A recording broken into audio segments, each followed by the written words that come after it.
नमस्कार, मैं हूं अखिलेश पांडे और आप देख रहे हैं सी न्यूज भारत। उत्तर प्रदेश में विधानसभा चुनाव के 2 चरणों का मतदान पूरा हो चुका है। अब सभी की निगाहें तीसरे चरण पर हैं। यही कारण है कि सभी बड़े नेताओं ने तीसरे चरण की सीटों की तरफ अपनी निगाहें कर ली हैं और एक बार फिर से नेताओं की जुबानी जंग तेज हो गई है। तो चलिए आपको दिखाते हैं कि आज पूरे दिन किस नेता ने किस पर साधा निशाना और क्या किया बड़ा दावा। कांग्रेस ने जौनपुर सीट पर उम्मीदवार बदला। कांग्रेस ने जौनपुर विधानसभा सीट का प्रत्याशी बदल दिया है। अब इस सीट पर नदीम जावेद कांग्रेस के उम्मीदवार हैं। इससे पहले यहां के फैजल तबरेज हसन चुनाव लड़ रहे थे। सपा प्रमुख अखिलेश यादव ने आज चुनावी रैली को संबोधित किया। यहां उन्होंने कहा कि अभी तक मैं समझता था कि मुख्यमंत्री लैपटॉप नहीं चला पाते हैं, लेकिन अभी हमें पता चला कि वो स्मार्टफोन भी नहीं चला पाते हैं। इधर आपने देखा होगा जब चुनाव की तारीख आ रही थी तो हमारे बाबा मुख्यमंत्री ने बहुत स्मार्टफोन बांटे, लाखों लाख बांट दिए स्टेडियम में, टैबलेट बांटी और लैपटॉप भी बांटा, लेकिन रायबरेली के लोगों को कुछ नहीं मिला। बताओ, मिला आपको किसी को? और मिलता भी कैसे? बाबा जी खुद नहीं लैपटॉप चला पाते। अभी तक तो मैं समझता था कि लैपटॉप नहीं चला पाते हैं, लेकिन अभी जानकारी हमें मिली है कि हमारे नौजवान तो चला लेते हैं स्मार्टफोन, और आपको इसीलिए नहीं मिला क्योंकि हमारे बाबा मुख्यमंत्री स्मार्टफोन भी नहीं चला पाते। इतना ही नहीं, अखिलेश यादव ने ये भी कहा कि हम लोग समाजवादी नहीं हैं, हम लोग तमंचावादी हैं, ऐसा भाजपा कहती है। कहते हैं कि तमंचावादियों ने तमंचे से कारखाने लगाने थे। तमंचे का लाइसेंस देख लेना किसके पास है। मेरे पास तो कोई लाइसेंस नहीं है।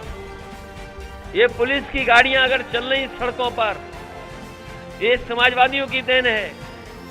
ये कहते हैं कि हम लोग समाजवादी नहीं हैं, हम लोग तमंचावादी हैं। कहते हैं कि तमंचावादियों ने कारखाने लगाए थे तमंचे के। बताओ, हमारे मंच में कोई तमंचावादी दिखाई देता हो तो बता दो। हमारे एक प्रत्याशी सलोन के हैं, पद्मश्री डॉक्टर हैं। बताओ, भारतीय जनता पार्टी किसी पद्मश्री को चुनाव लड़ा रही हो तो बता दो।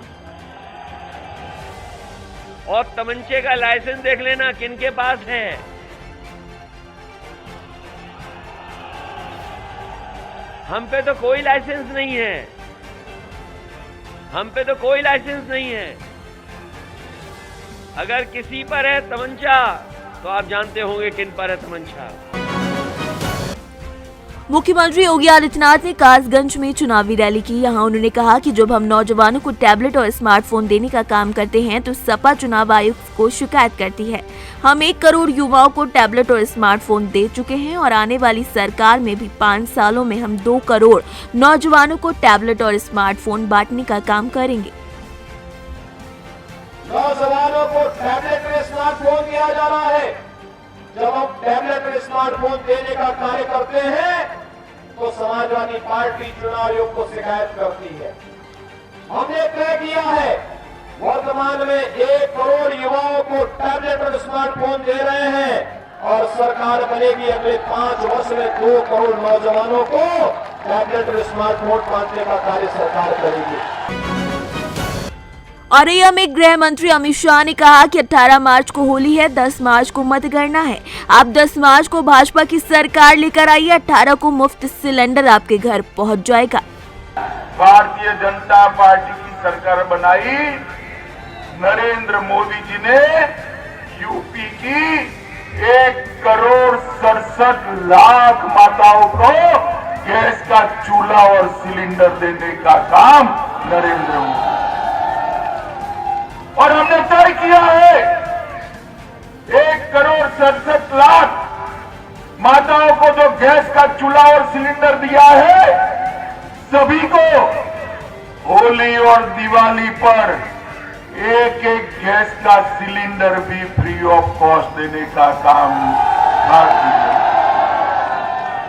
20 तारीख को होली है, 10 तारीख को काउंटिंग है, 10 को भाजपा सरकार बना दीजिए, 20 तारीख को गैस का सिलेंडर आपके घर पर आ जाए। भाजपा के प्रदेश अध्यक्ष स्वतंत्र देव सिंह ने आज एक प्रेस कॉन्फ्रेंस में कहा कि पहले 2 चरणों के मतदान के बाद उत्तर प्रदेश में तस्वीर साफ हो गई है। भाजपा प्रचंड बहुमत से सरकार बनाने की ओर आगे बढ़ रही है। प्रथम और द्वितीय चरण में जिस प्रकार वोटिंग हुई है और जो सूचना प्राप्त हो रही है कार्यकर्ताओं से, एक उत्साहजनक है। सपा में मायूसी छा गई है, एक वातावरण है और नीचे तक कार्यकर्ताओं ने और समाज के सभी वर्गों ने, मुस्लिम बेटियों बहनों ने जिस तरह चढ़ बढ़कर हिस्सा लिया है और लाभार्थी जो गरीबों के लिए सेवा हुआ है और कानून का राज है, आदरणीय मोदी योगी के नेतृत्व में एक तरफा वोटिंग भारतीय जनता पार्टी को हुआ है। और इस वोटिंग से जो उनको आशा था कि हमारा क्षेत्र है, सपा वालों को पसीना छूट गया है और आगे एक तरफा प्रचंड बहुमत के साथ भारतीय जनता पार्टी सरकार बनाएगी। और इसी तरह कार्यकर्ता जिस तरह उत्साहित लगे हुए हैं, भारतीय जनता पार्टी मेरी मां है, मां मेरे उच्च स्थान पर बैठना चाहिए और झंडा बुलंद होना चाहिए भारतीय जनता पार्टी का। मैनपुरी के कृष्ण मैदान में गृह मंत्री अमित शाह चुनावी सभा को संबोधित कर चुके हैं। उन्होंने कहा कि अखिलेश बाबू की सरकार परिवार के लिए चलती है, सभी जाति के लोगों के लिए काम नहीं होता है। भाजपा जातिवाद को उखाड़ कर फेंकने में सफल हुई है। और मैं कहने आया हूं, हम जातिवाद को इस राज्य से उखाड़ कर फेंकने में सफल हुए हैं। तो मैनपुरी वालों को मैं कहने आया हूं, एक बार जिले की सभी सीटें कमल खिला दीजिए, हम बताएंगे विकास कैसे। मित्रों, अखिलेश जी के समय में पूरे उत्तर प्रदेश के अंदर माफियाओं का शासन था। ये माफिया बाहुबली आते थे, पुलिस डर के मारे भाग जाते। आज 5 साल योगी जी की सरकार चलने के बाद माफिया पुलिस से भागता है, माफिया पलायन करता है।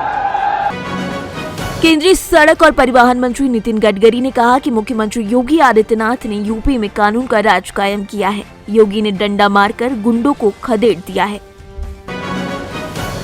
उप मुख्यमंत्री केशव प्रसाद मौर्य आज फर्रुखाबाद जनपद पहुंचे थे। विपक्ष पर निशाना साधते हुए डिप्टी सीएम ने कहा कि कांग्रेस वाले इटली की यात्रा पर हैं। केशव ने यह भी कहा कि अखिलेश यादव पर तंज कसते हुए कि यहां की जमीनों पर कब्जा करने का काम सपा के गुंडों ने किया है। अखिलेश गुंडों के सरताज हैं। मुख्यमंत्री योगी आदित्यनाथ ने आज फिरोजाबाद के सिरसागंज में भाजपा प्रत्याशी हरिओम यादव के समर्थन में जनसभा को संबोधित किया।